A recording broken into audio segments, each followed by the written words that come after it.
We are live. Hello, everybody. Welcome to the latest in our LinkedIn Live broadcast from MIT Sloan Executive Education.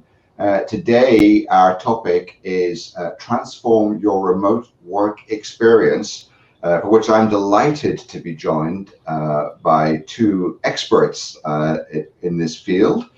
Senior lecturer from the MIT Sloan School, Bob Pozen, and Alexandra Samuel. They are authors of a book that you should all have on your shelf. I see one behind Alexandra right now, Remote Inc., which talks about many of the ideas that you're going to hear about in today's broadcast.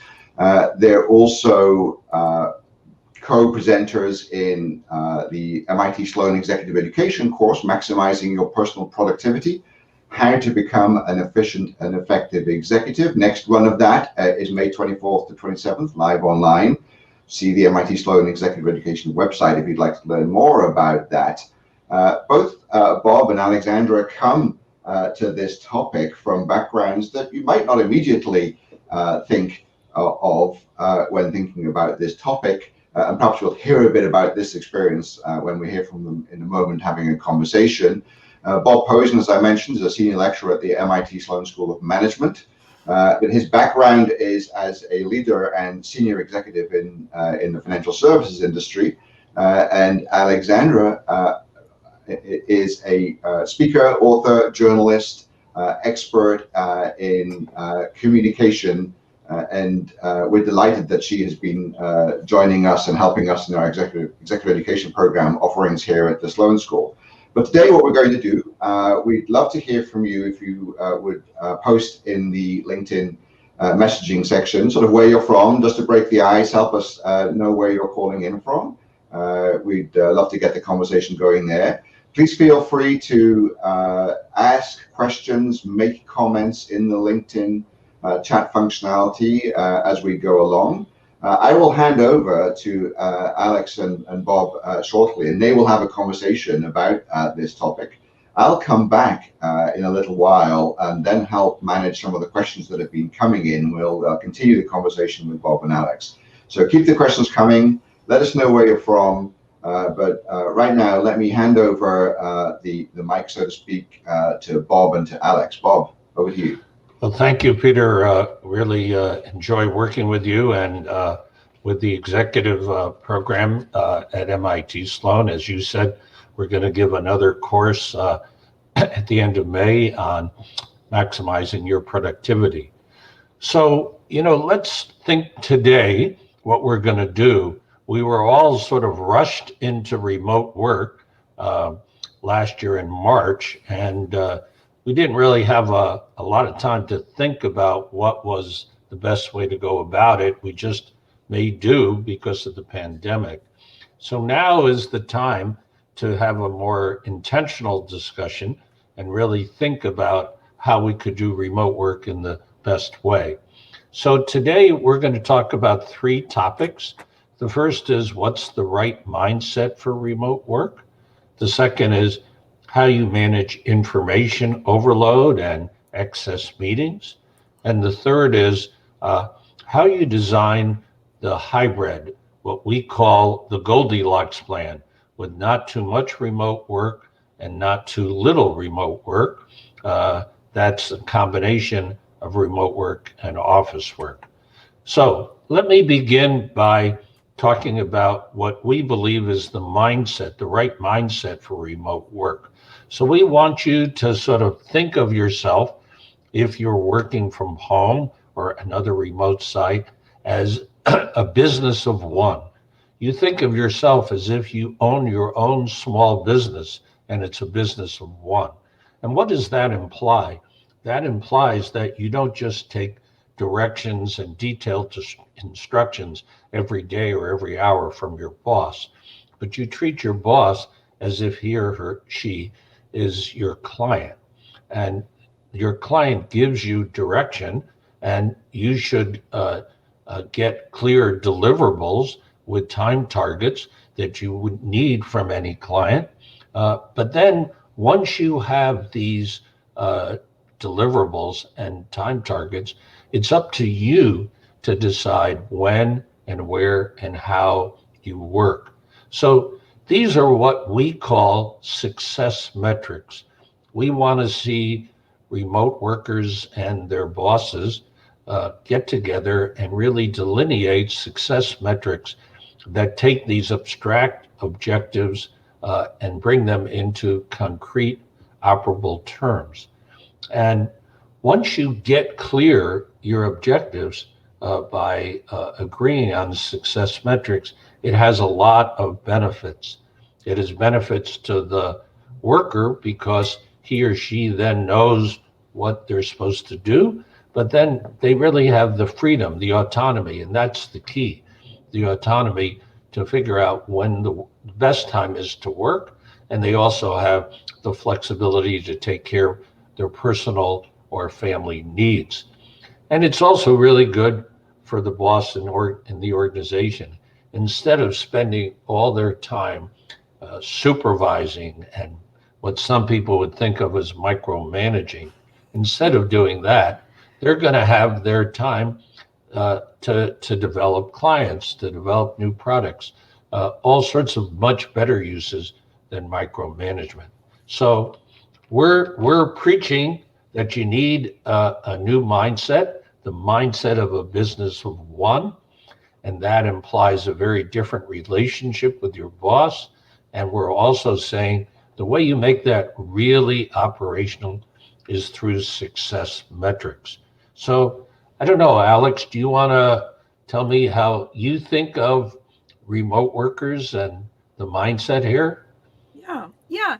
I mean, I think, part of the reason we felt like this mindset was such an important idea in the book is that, this is really where a lot of people struggle with remote work, especially frankly during the pandemic. And, one of the things that was really interesting when we wrote the book is we interviewed a bunch of people who have been working remotely just since the pandemic, and a bunch of people who, and I'm in this camp as well, had been working remotely before the pandemic. And all of us who had been working remotely for longer really noticed a change in the way that remote work kind of operated once the pandemic set in, because in this overnight shift, a lot of managers and organizations just kind of acted like, oh, okay, we're going to keep going the way we've been going, for the past decade or 3 decades. We're just going to, act as if our employees have their desks a little further apart. Now everybody's a little more spread out.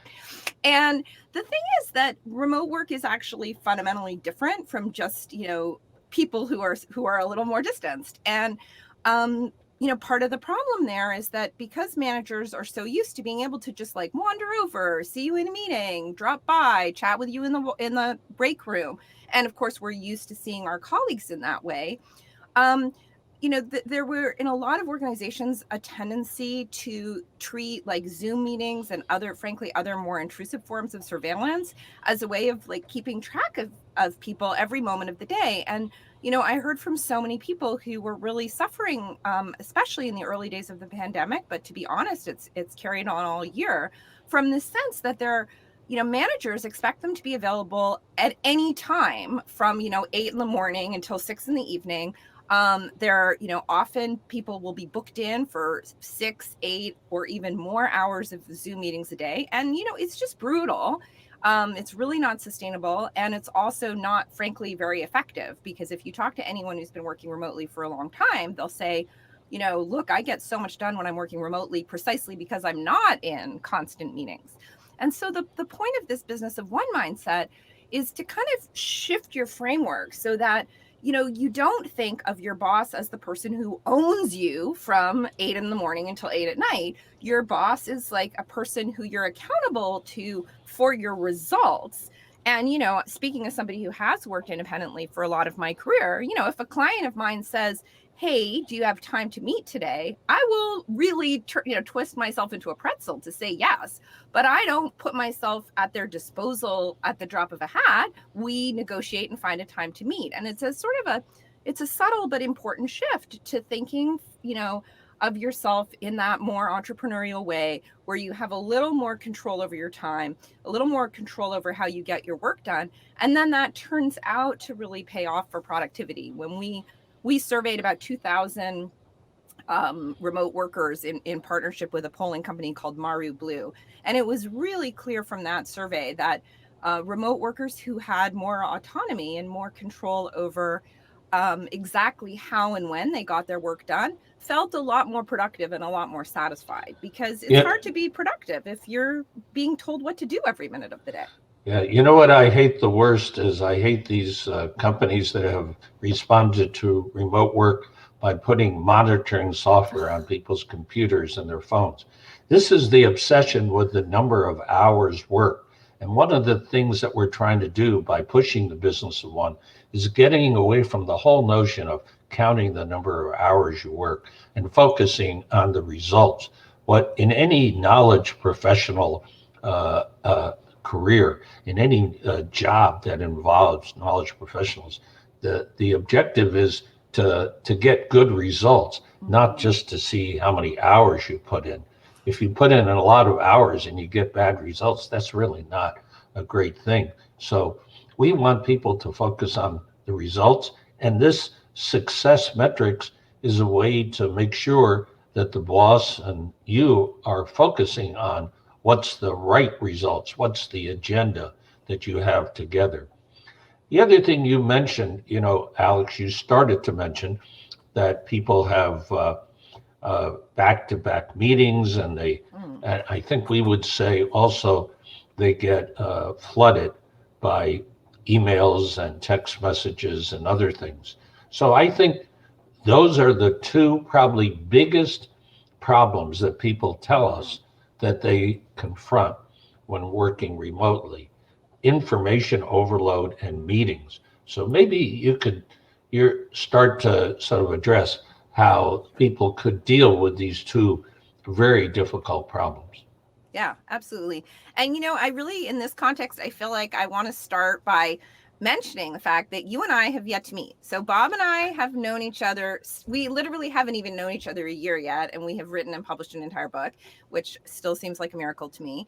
And the reason I mention this in this context is that I think part of our dance over this year has been figuring out the right mix of email, phone, Zoom, and like any remote team, finding the combination of communications channels that worked for us was challenging, because everybody has their own style. I'm like a complete computer nerd and would happily never talk to another human being again. That might be an exaggeration, but like poor Bob, like I'm a nightmare because I want to use like 45 different tech tools for every project, and Bob actually likes to talk to other people. And so it's been a dance, right? It took us some time to find that process. That's fine when you're two people. You can kind of negotiate that on your own. But if you've got a 10-person team or a 20-person team, leaving it to each pair of colleagues or each subgroup of colleagues to figure out their mix of, email, Slack, Teams, Zoom, blah, blah, blah. It's a nightmare. It's really hard for people to know what's appropriate in terms of like when and how to contact people. I will confess right now, I sent Bob a text message at, I think it was 9:30 your time last night, which is really morally unacceptable. And so, what we recommend is, and I think this is just, this is truly the missed opportunity that should have happened a year ago, which is for managers and teams to set really explicit ground rules around communications and how you're going to work as a team. And the fact that people didn't necessarily do that a year ago is not a reason to skip it now, because this moment, New York and New Jersey and Connecticut have just announced that they're going to reopen offices in a couple weeks. As we're going back to the office, as we're finding this new balance between remote and office work, because the remote part is not going away, this is really the time to say, okay, here are the things we're going to do in person. Here are the kinds of conversations and decisions we're going to do, over email. Here's when you should reach out to your colleagues by Slack, and here's how quickly you should be expected to respond. And so, we outline in the book, and actually I think MIT Sloan published an excerpt from the book that includes this specific checklist, the things that you should map out in your guidelines for the team. But, it's not just like which communication channels to use for which kinds of processes, but it's also like, What's the expectation on hours? Are you expected to check your email until 5, until 8, until midnight? Are you expected to respond to a 9 p.m. email in 10 minutes? Those are really important things to clarify, particularly because I think so many of us really struggle with work-life balance when we start working remotely. I mean, it can be fantastic to be at home. I work from home in part because I have a kid who's autistic and who I needed to homeschool. And remote work is amazing for accommodating those kinds of family complexities. But the flip side is, good luck taking a real weekend when your work is right there on your computer and it's no different from if you were at the office. So that's where it's really important to have these guidelines in place is partly to facilitate team collaboration, but also to keep people from going like totally bananas with the pressure to work all the time. Why don't you also talk about how you set up your filters? And I mean, everybody's getting this huge flood of messages, emails, and how do you deal with that? What are your tactics for that? Yeah, I mean, I love this question because one of the things I find is, the reality is not everybody does have a manager who's going to set boundaries for the whole team. And so that's where you can set your own boundaries through a combination of kind of technology and communication. So, email overload is, it's been a huge problem for people even when they were in the office. I do hear from some people that remote has made it even worse because some of the stuff you used to deal with face to face is now on email. And Bob has a great practice, which I have really tried to adopt as a discipline, which is the Ohio rule: only handle it once. So the idea is, if you get an email that's actionable, you should act on it. You don't put it aside because then you're gonna have to come back to it and think about it later. So, your goal is to try and only handle, each piece of paper or each message once. Well, I wish I were that person, but once I see it, I often do set it aside for later. And so for me, the solution to managing my overload and to really sticking to that principle of only handling things once, which is so crucial for effectiveness, is to only see things at the moment that they are actionable. And so I use email rules, depending on what platform you're using. It might be called filters, email rules and filters to essentially triage my incoming email into what I think of as alternate inboxes.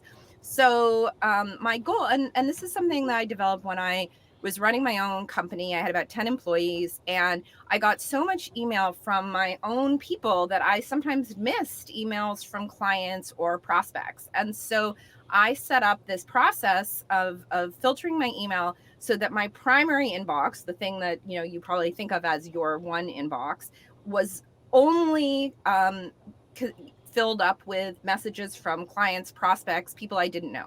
And the way that I did that was I set up a series of mail rules. So I have different inboxes. So for example, I have one inbox called CCs. If somebody sends me a message that I'm copied on, it doesn't come to my inbox, because if I'm only copied on it, then it's not urgent. If I get an email from inside my organization, that goes to an internal email folder. If I get an email that's a calendar invitation, that goes to calendar invitations, because it's going to show up in my calendar and I can see it and accept it there. I don't need to have it cluttering up my inbox. And then, and newsletters, of course, also have their own inbox. And that means that, I look at my inbox a few times a day, and it's a small enough volume of incoming email that I can act on it. And then I look at the CCs once a day, the internal emails a couple of times a day, newsletters when I feel like catching up on industry news. And it makes it a lot easier to organize your attention and to focus on what's most important if you are seeing different kinds of messages in different contexts with different priority levels. Yeah, so that's really essential. So let me summarize our wisdom on messages. Set up the filters and the different inboxes, as Alex has just explained. And then when you're looking at what's left, go through it. If you know the person and it's really important, respond to it. But you should probably go through and just look at the subject matter and who's sending it to, and just skip over a large number of messages, maybe a majority of messages, and then Just concentrate on the messages that are important and try to answer them right away. Only handle it once. The other thing we want to talk about is meetings. So when I was president of Fidelity Management Research Co., I had an internal rule that said no meetings over 90 minutes and try to keep them to an hour. And I'll bet you that almost any meeting that takes 3 or 4 hours can be done in 1 hour. And how do you do that? Well, one of the things is to have advanced agendas so that you send them out to everyone. That's really critical. Why is it critical? Well, it means that people who really have a need to know will come to the meeting and lots of other people won't. And then when you start the meeting, you need to be very clear about what you're trying to accomplish and what the time limit is. And then as the leader of the meeting, we say you've got to really provoke and stimulate debate. We don't want to see meetings in which people are just exchanging information. If they're just exchanging information like activity reports, you don't need a meeting. What are the points of meetings? The objectives of meetings are to have discussion or debate, or perhaps to build team spirit or congratulate people on doing a great job. But it's not just to exchange information. And then the last point we have to say about meetings is that you got to have good closure. You don't want to walk away from a meeting and think about, well, what really has been decided and where do we go from here?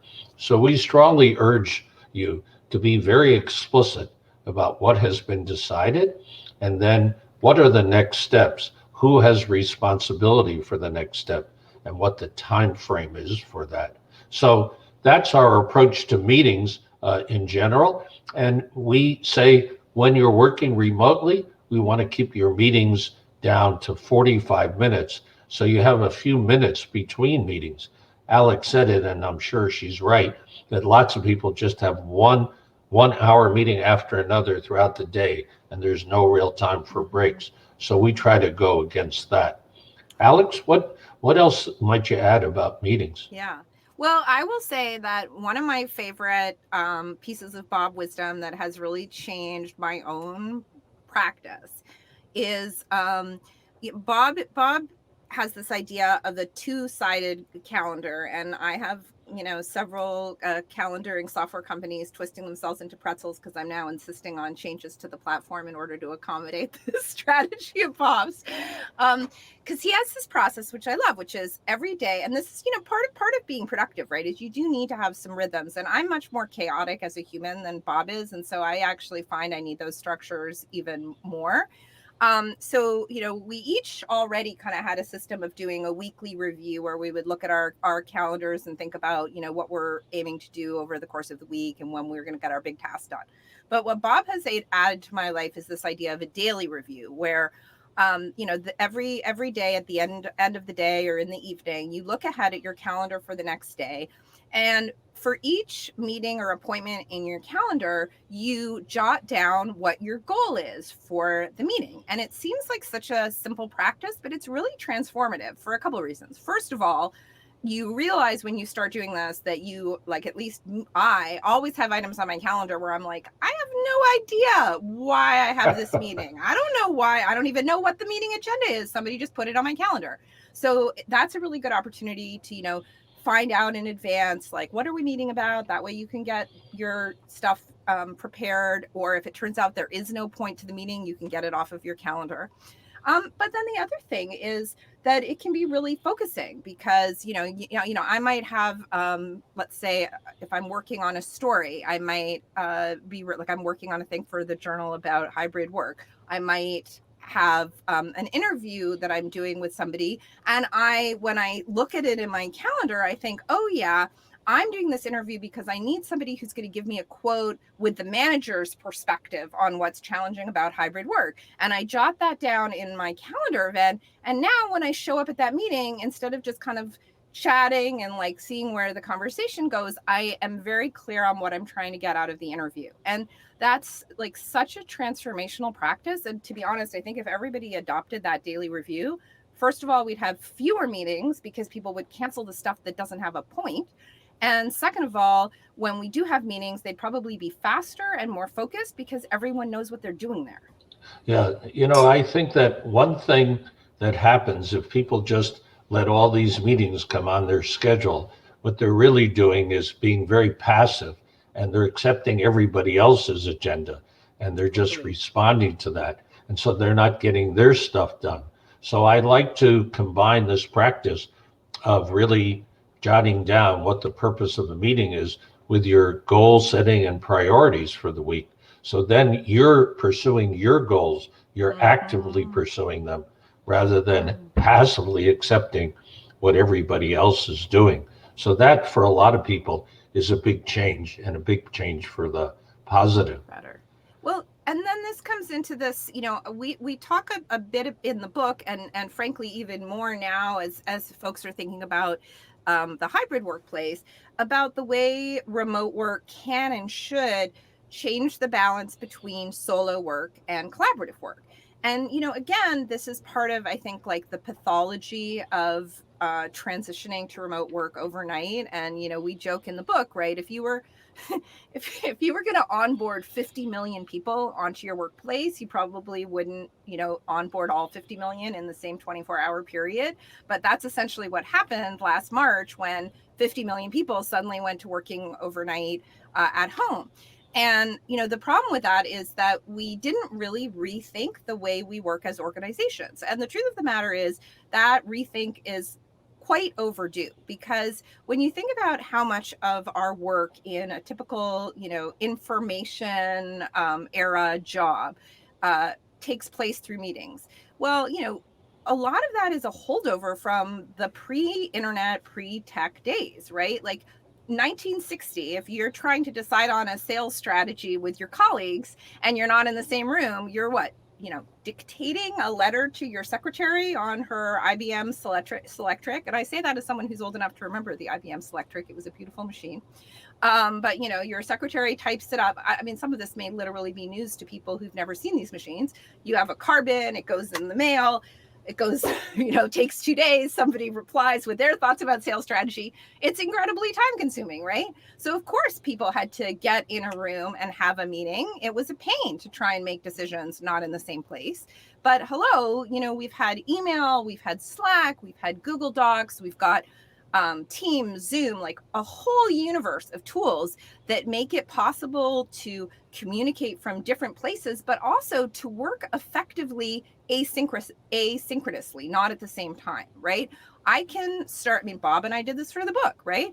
He would write an outline. He'd send it to me by Google Docs at, 9 p.m. Boston time, 6 p.m. my time. I'd turn it around. It would be waiting for him the next morning.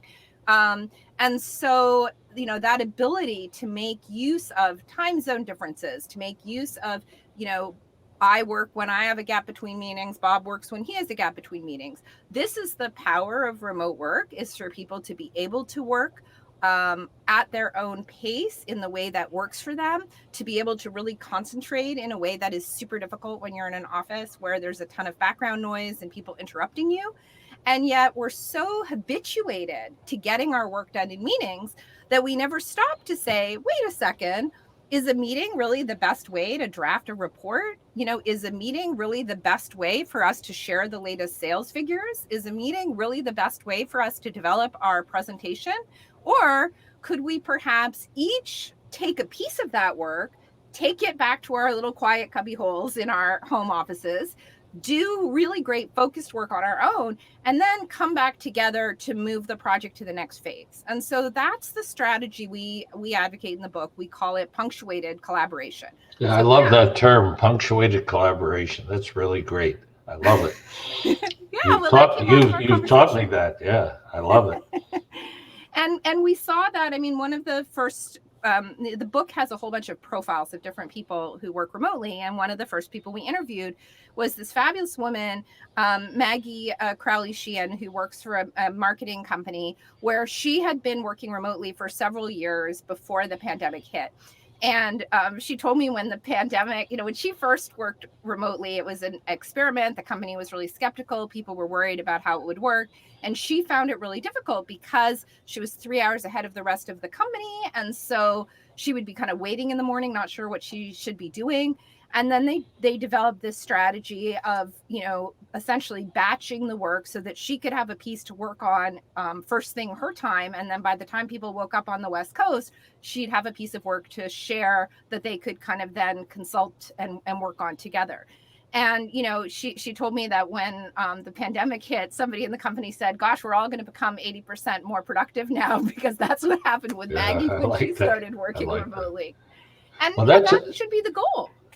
Well, that's a great lead into the third subject we want to talk about, which is the design of the hybrid workplace. By that, we mean that most people are going to want to come back to the office for a few days a week. It's interesting, there was a PwC survey that said senior executives wanted people to come back to the office 3 days a week, but employees wanted to be at home 3 days a week. So there's a bit of a discrepancy there that people are going to have to work out. But I think for most companies, they're going to be in a hybrid mode. And the question is, how do you design that in the best possible way? And we have what we call the FLOCS, FLOCS process. And it says, let's look at a variety of these factors and think about how they fit for each team within an organization. And what do we mean by that? If you have a financial services firm, you probably have a team of analysts. You might have a team of people who deal with customers. You might have a team that deals with technology. So the answer to this question will be different among teams in the same organization, but it's still the right analysis. And let's just go through these factors quickly. One is function, and that's what Alexandra's been talking about, is, how much collaboration, how much brainstorming, how much do you really need to be in person given the function you have? Now, there are people who are using specialized machines like 3D printers that need to be in the office just for that. But for a lot of people, it's a balance between their individual work and their team-oriented work. Second is a location. Obviously, if you're in a place like New York where you have a long commute, that might imply more days at home, and it also might imply maybe having some suburban offices. By contrast, if you're in a small city where everyone can come in together, well, that's a very different situation. Sorry. I was just going to jump in and just say, and then the other part is also how the company as a whole works, right? If you're working on a team where everybody is in the same town, then there is a real virtue of being in the office together. But, my biggest client is scattered around the world. And every time I'm on a call with them, I'm talking to people who are in at least 3 different cities. So what would the point be of coming into the office just to be on a Zoom call with people in another city? If you're not working with people in the same town, then there's less value to spending time in the office. Right. And that does lead us to the third factor, organization. So you got to look and see how the organization is structured and how the teams are structured. So that's a really good illustration. And the C is for culture. So what I've heard from a lot of senior executives, they're worried that their companies are going to lose their culture unless people come back to the office more. But that's true in part, and I think it's good to have people come back to the office, especially when they're starting in a company. That's the way they learn the informal mores. But we also talk in the book about how you can keep the team culture when you're managing people remotely, how you can sort of have social events and how you can emphasize different values, whether you're innovative or you're customer centric or whatever your values are. There are a variety of ways to do it. And lastly, we have scheduling, and that's the practical question of how you get the team in the office. And we feel strongly that if you have a team, you have to get everybody to come in the office on the same days. And if you get 2 teams, maybe they can rotate through the same space. So you have one team coming in Monday and Wednesday, another team coming in Tuesday, Thursday, and Friday. And the beauty of that is from the organization's point of view, they can save a lot of real estate costs. And from the team's point of view, they have a place to go. They have an office. It's not just hoteling where they pick whatever desk happens to be available, which I don't think people are going to like. So I don't know, Alex, you invented the acronym FLOCS, so maybe you have I'm a sucker for few an more acronym. comments on that, right? You worked really hard to get that acronym. I really did. So I mean, I think the crucial thing for folks to understand is that, this shift to hybrid looks quite different from a manager and organizational perspective than it does from an individual perspective. And, I am a rather unruly person. And so, I think in some ways I'm the last person you would expect to advocate that remote schedules should be determined by the manager. But the bottom line is, it really bothers me actually that so much of the conversation around hybrid is just talking about, remote work as if it's some kind of, nice little convenience or benefit that you can offer your employees. And like everyone's just going to figure out hybrid based on, their personal childcare schedule. And, for us as an individual, of course, that would be lovely. But if your division of home time and office time is just based on convenience, then why are you going to the office at all? There's no strategy about how you're spending your time at the office. The whole point of hybrid, and frankly, the whole point of this new opening towards remote work should really be about organizations and individuals recognizing what's uniquely beneficial about time at the office and uniquely beneficial about time at home. And both at an individual and organizational level, we should be designing our working lives to take advantage of both. Time in the office with your colleagues, both for, building culture and relationship, but also for getting collaborative work done, for doing your one-on-ones, for having your team meetings, really cementing those working relationships, doing the brainstorming meetings. And then you have your days at home, which are for focused work, for writing, for drafting, for thinking, data analysis, anything that's hard to do when you're in a crowded office. And the only way to take advantage of both of those sets of benefits is if your days at the office are the same days as the rest of your team. So the hybrid schedule absolutely has to be designed at a team level with real thought about how we are going to balance the amount of time and the particular structure of time between remote work and office work. And then it's up to each of us as individuals to help support that process on our teams by looking at our own work. And actually, Bob and I have a piece today in the Harvard Business Review about how to look at your own work and analyze the amount that is solo versus collaborative, the amount that benefits from time in the office versus the amount that is more productive when you're tackling it at home. And your job right now, as your manager is thinking about how to bring people back to the office, is to get super clear on what your work looks like and what should be done at home and what should be done at the office so that you can provide that as information to your manager. But then as managers, we need to look at that information on our teams and decide, you know what, this is a team that needs to be in the office 2 days a week, 3 days a week, 4 days a week, whatever it is, and then set the schedule for the whole team, or you're going to miss the entire point of being in the office. Yeah, I think that's really good. I was talking with the CEO the other day of a big firm, and he said, "Oh, we'll just have everybody come back on Labor Day and we'll sort it out." And I said to him, "I don't think that's the way you should work it out.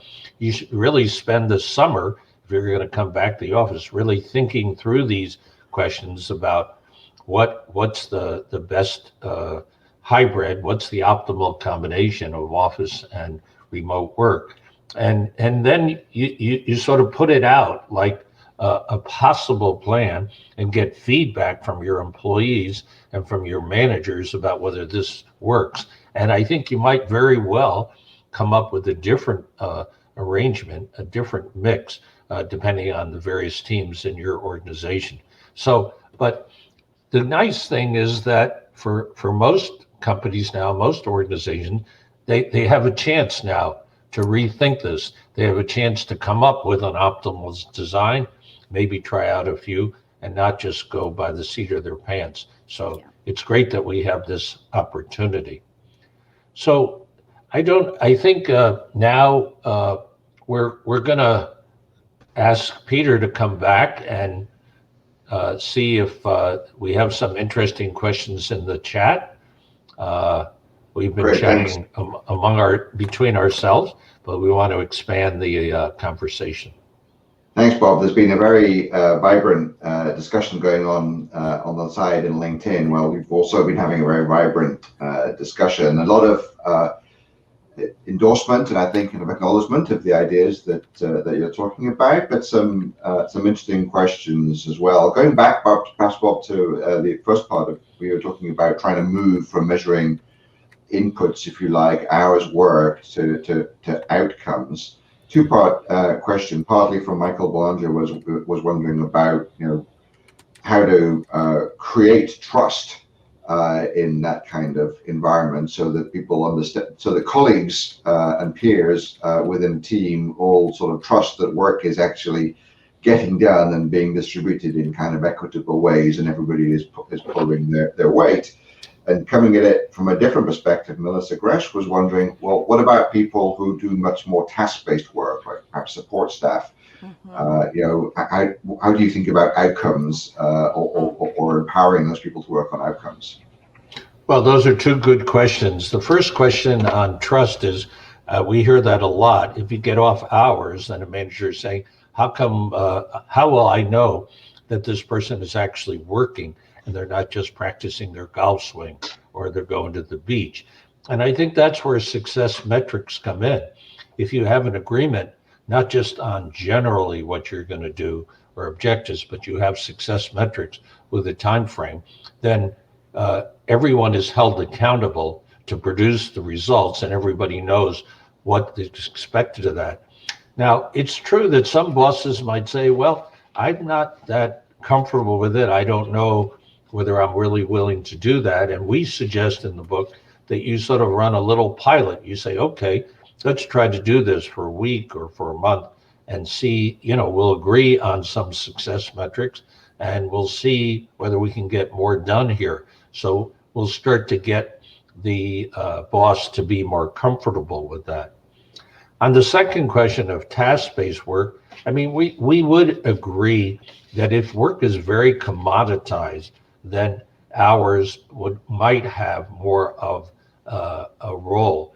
But even in something like where you're a phone rep and you're taking customer calls, so we still can have success metrics in the sense of, well, how many calls are you handling? And how many problems are you resolving right then and there? How many times does this problem have to be over and over again? And if it's task-based work, well, then you can have a set of tasks and everybody agrees on those. I don't know, Alex, do you want to add something? Yeah, I mean, I just think we have a tendency to, I think, overestimate the number of jobs that really are most effectively managed by the hour. And, it's really a holdover from the 19th century, right? Like, absolutely, if any of you are running a woolen mill with a loom and you have ladies in corsets standing at the loom all day, you should absolutely track their time by the hours, because that loom is very expensive and you want to max out your utilization rates. But if you are running a team where everybody's means of production is an individual computer that's sitting at home at their desk, then actually in most cases, you are better off determining what they're responsible for in terms of outcomes, and then allowing them to work at their own pace. And this is really essential both to productivity and to mental health when you're working from home. And I say this, through two kind of pieces of personal experience, I guess. One is that when I was first working remotely more than 20 years ago, I really drove myself into a depression because I felt honor bound to be at my desk for the same 8 hours or 9 hours as my office bound colleagues across the country. And, when you're in an office, those 9 hours are not actually spent at your desk the whole time. You're chit-chatting on the way to the washroom or at the water cooler. You're going out for lunch. You're kind of ditzing around because you lost track of time and you looked at GIFs. So you're not exhausted by the end of the day. But 9 hours at your desk at home without interruption is seriously like 15 or 16 hours worth of work. And I got totally exhausted and totally isolated. And then the other part of that is like the kind of person you are. And I work remotely. My husband also has worked remotely a really long time. And, I always joke that we're the tortoise and the hare. I bust my butt for 5 hours or 6 hours or 8 hours, whatever it is that day. And then I like have to lie on the sofa and stare at the ceiling because I have nothing left. And my husband just like wakes up and just tick, tick, tick. And he goes for 14 hours every day. And he's still working at 10 o'clock at night. But our pace is just completely different. And there's no right answer there. Different people work in different ways. Yeah. And if you measure people by output as opposed to hours, then you give them the freedom to work in a way that's going to work for their productivity and their own lives. Let me say something, Peter, to all the lawyers and accountants and consultants who are listening. They would say they're billed by the hour. Yeah. But I can tell you, as a client who's on the other side, we're really not interested in how many hours you put in. We're interested in what the results you're going to do. Yeah. So it's a perverse incentive than the person who spends hours and hours researching things and, takes a long time to write it up. They're going to charge you more versus someone who can do it quickly and come to the right results. So I think more and more clients are going to say, even for lawyers and accountants and consultants, we want to move toward a results-oriented metric rather than keep paying by the hour. Yeah. So that's interesting. That really goes to your mindset point, I think, as well, that you spoke about earlier. And what is it that all of us who are watching this can do personally to shift our own mindset, from what many of us have probably, as you said, for most of our careers worked in, to the one that you're advocating. How do we actually, what steps do we take as individuals to make this change? That's such a good question.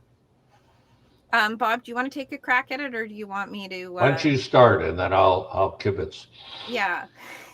I think it's really tough if you have been in an organization that has like a strong surveillance, command and control culture.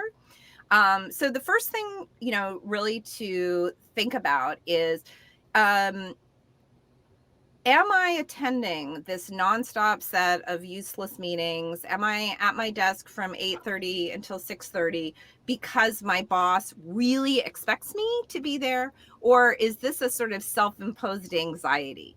Am I personally just like too scared to say no to a meeting? And if you're not sure, try an experiment. Like find a meeting that you think is not a good use of your time. Send an email to your boss. One of the things we do in the book is we talk about, some ways to try saying no to your boss. And, we recommend putting it in the form of a trade-off. Like, hey, you've got me scheduled in this meeting, but you also wanted this deliverable for our client by the end of the day. Which of these is a higher priority for you? Because if we need the end of the day deliverable, I'm not going to be in this meeting. So experiment with that to find out how much of this external constraint is really there versus how much is in your head. Yeah. Well, I like that. I really like that. And Peter, another thing I would say is this: if people really sit down and are really clear about their priorities, like, what do I really want to get accomplished this week?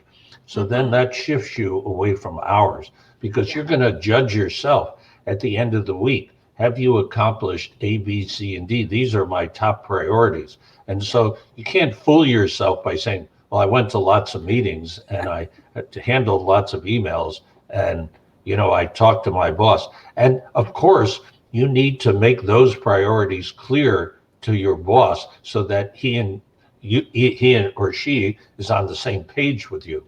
But in order to shift this, I think it starts with being very clear about your own priorities and then reiterating them and trying to integrate them into your daily schedule in this two-sided schedule that we talked about. So at the end of the day and the end of the week, you start to ask yourself, did you get your priorities accomplished? Not how many hours you put in.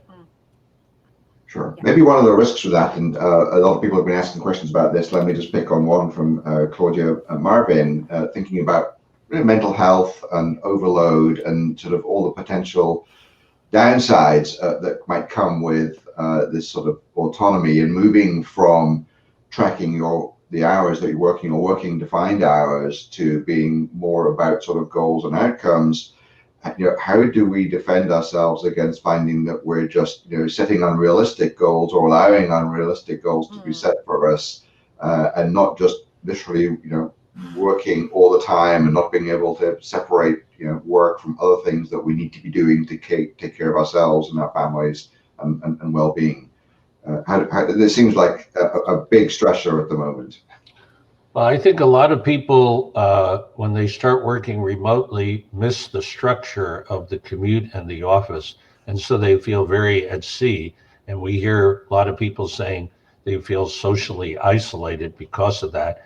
And they may just start working all the time because they really don't have any other thing to do. So I think one thing we advocate is that people develop their own routines, their own customs, and try to do them every morning and start to get their own structure and not just depend on the commute. And that sort of basso continuo of their workday then starts to give them a feeling of comfort. A second thing is that we advocate that all managers check in with the people who work with them on a regular basis and really ask them not just whether they've gotten their work done, but how are they feeling and how are they responding?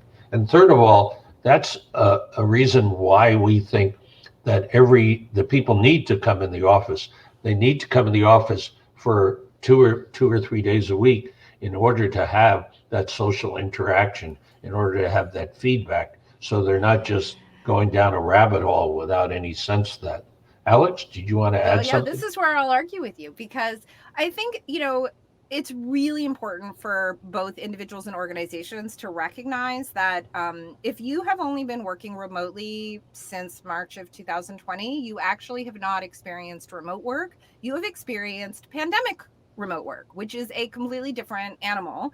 And by the way, it sucks. Like I am working a psychotic amount because I've watched everything on Netflix, and what the heck else is there to do at this point? Like there's nothing to do except work and watch TV. So, because I seem to have lost the ability to read in my pandemic anxiety. So, it really is easy to get into working all the time. It's also really easy to feel like desperate to go back to the office to see another human being.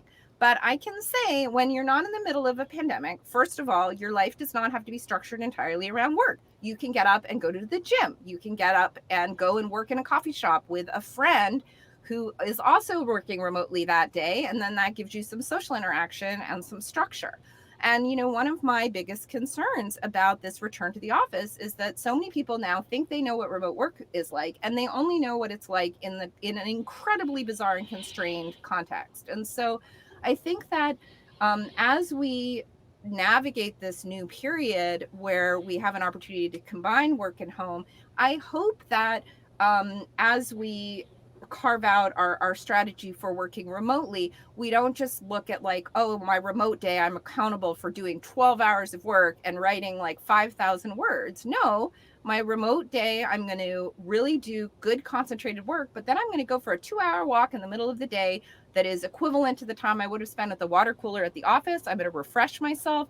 My concentration is going to be better. And when I come back to my desk, I'm actually going to get my work done more quickly because I am not treating myself as somebody who is like locked to my computer for the next 9 hours. Yeah, and we strongly advocate not only that you establish this routine for yourself, but that your routine also include exercise every day and sort of these sorts of social interactions. And we strongly urge you not to cut on sleep. So that's something that people always say to me, okay, I'll only sleep 4 or 5 hours. Well, that's a really bad habit. And there's a lot of studies that show you'll be less creative, you'll work less effectively if you don't have enough sleep. So that's not a good way to deal with this problem. Great. A lot of discussions I'm seeing coming in as well, and as I suppose what the theme is here, have to do with, if you like, transitions. You started out by saying, that the whole world transitioned almost overnight, and into sort of being remote. We're clearly not going to transition back, on the same sort of time scale as everyone else, or with the same beliefs as everyone else about how, when, what to do that. So how do you see that unfolding, and how do we sort through that mess where some companies are saying, yes, you can still work remote, but we're going to potentially reduce your pay based on where you live. Others saying, you have to come back to the office no matter what. Others saying, well, from this point on, we're going to be totally remote, forever. It just seems to be all over the map. And there's a lot of discussion going on about, talent will go where they, where they fit best and so forth. But it seems like there's almost a great unraveling that's going to happen before we can remap this. And is this just going to be chaos for months, years? What's your advice about that? Well, I don't think it's going to be chaos for years, but I think it is going to be chaos for a little while. And the key is, there are a very limited number of companies that are going to be totally remote, or most companies are going to be hybrid. Every survey that's been done says that employees and executives want hybrid. Exactly what that means, that's the more complicated question. Yeah. So I think the nice thing is, for a lot of companies, they're taking it gradually. They're not forcing everybody back to work. They may say, come Labor Day, we expect people to start being in the office, but they're not saying be back in the office 5 days a week. So we have between now and Labor Day to think through what's the optimal combination of work and remote for every organization. And if your organization isn't doing that, you should press your HR department to start that process, because it's a complicated process. But I'm happy to say, because I get lots of calls from people in HR departments and from people who are on the executive team saying they are very affirmatively trying to figure out this problem. How are they figuring it out? They're looking at the nature of the work that people are doing. They're looking at how the groups are organized. They're looking at locational issues, and they're trying to figure it out. But we would strongly urge people to go through that process and then come to what I sometimes call rebuttable hypothesis, which is, this is a plan, but it's we welcome you to input it and bat it about. So we really think that this summer can be a great time where management proposes things and then people really respond to it, and we get that sort of dialogue going that we need.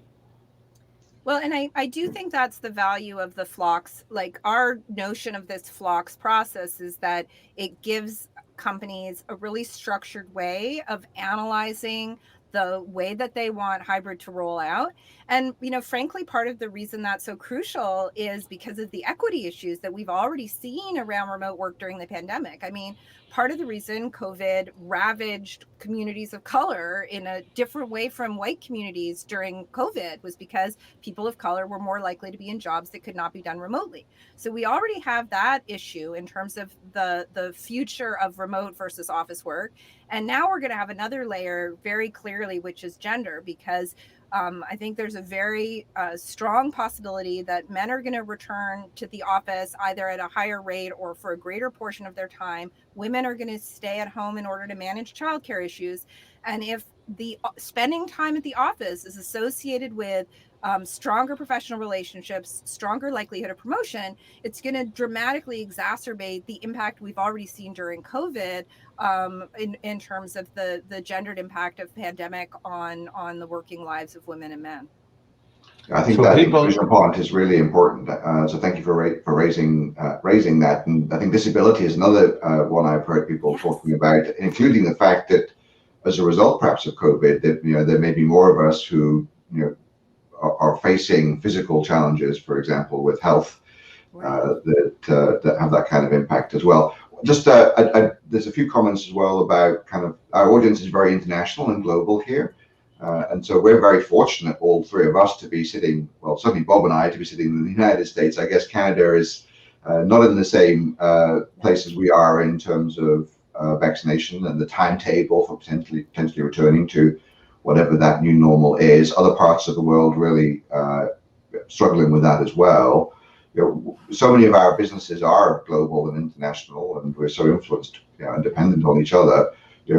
How do you see that playing out in relation to these questions of Well, how I we think organize I work? think it's going to be very relevant because certain countries where people are working, they're not going to be able to go back to the office right away because they haven't been able to get vaccinated, so they're going to extend this longer.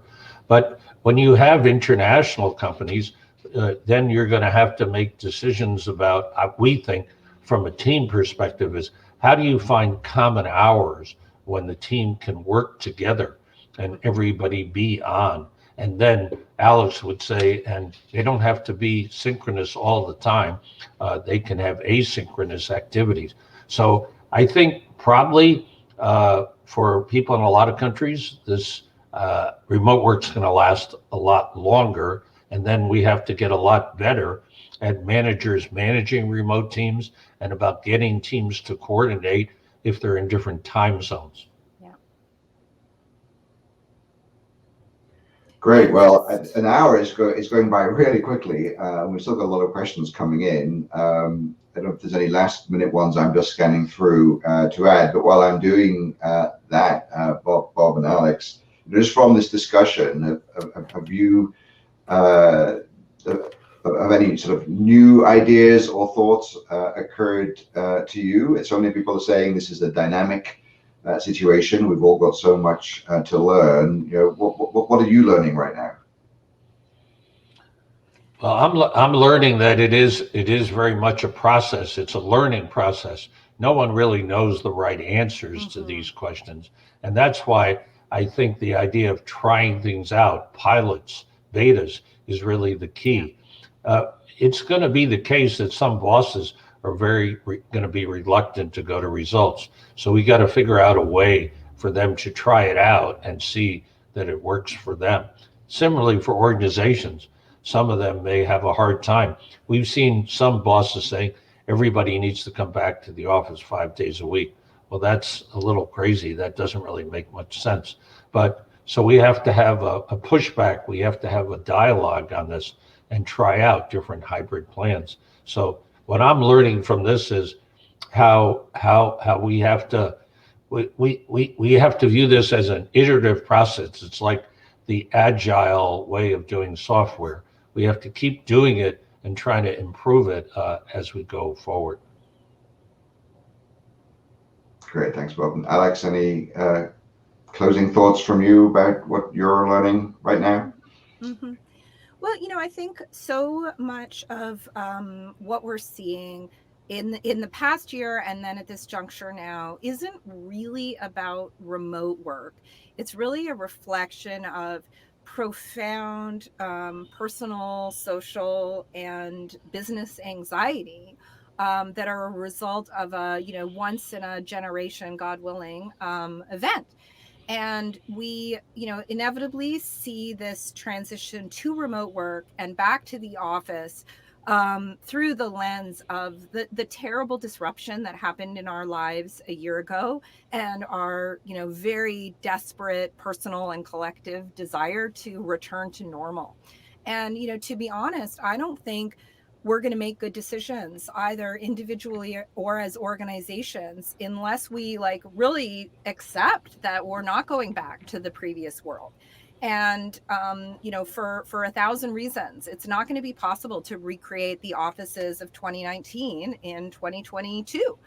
And what is possible is to create a new kind of office, a new kind of working arrangement, and new types of organizations that really benefit from this peculiar experience in order to reinvent the balance of office time and remote time to make organizations more nimble, to make organizations more supportive of their employees' whole lives, and to actually reinvent work for the better.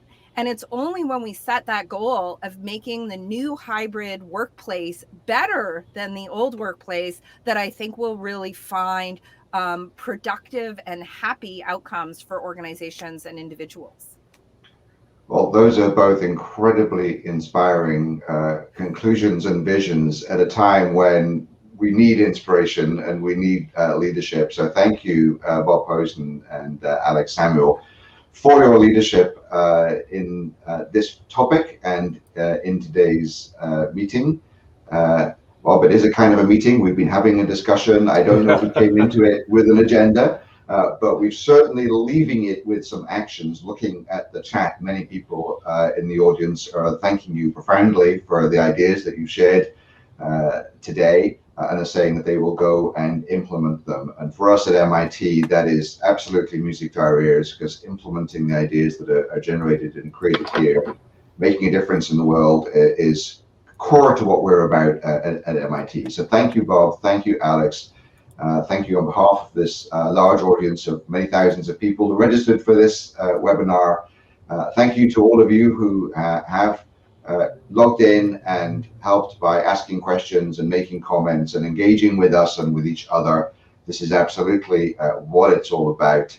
And we look forward to being able to do this again with you in the future. And if you really want to dive deeper into these ideas with Bob and Alex, I mentioned at the beginning, do pick up a copy of their book, Remote Inc., which is over the wrong shoulder, but they're being displayed by Alex. And check out on the Executive Education website the course that they teach at MIT Sloan Executive Education on maximizing your personal productivity, which dives even deeper into these and other topics that help us all be that much more successful in our work and still be healthy and enjoy good well-being. So thank you both.